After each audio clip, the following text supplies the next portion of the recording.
ભરૂચ સહિત જિલ્લાના અનેક તાલુકાઓમાં ફરીવાર કમોસમી વરસાદે ખેડૂતોની દશા બગાડી છે। માવઠાના કારણે ખેતીમાં ભીતિ સતાવી રહી છે, ત્યારે સરકાર દ્વારા તુરંત આવશ્યક પગલાંની માંગ કરવામાં આવી છે।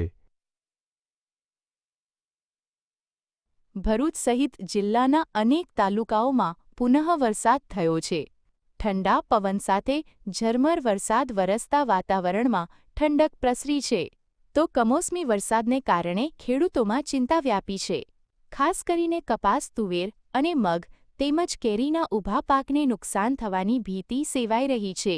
ખેડૂતોના મતે પાક તૈયાર થવાની કગાર પર હોય ત્યારે પડેલો વરસાદથી પાકને પ્રતિકૂળ અસર કરી શકે છે। હવામાનમાં આવેલા આ અચાનક પલટાથી ખેડૂત વર્ગ પુનઃ ચિંતિત બન્યો છે। પડ્યામાં નુકસાની તો ખરી તુવેરો મેં કપાસ મેં હવે નુકસાન તો છે જ। હવે તમારી હામી છે ને બધું ખોટું શું બોલવાનું।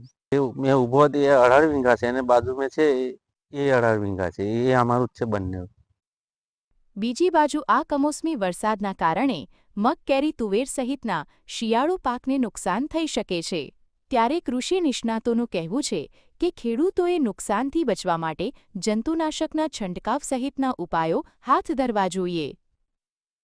નુકસાન થઈ શકે એવી ભીતિ જે પાક છે તેમાં આંબા અને મગ છે, અડદ છે, ચણા છે, એ જે વાવેતર થયા છે તેની અંદર મહદઅંશે નુકસાન થવાની શક્યતા છે।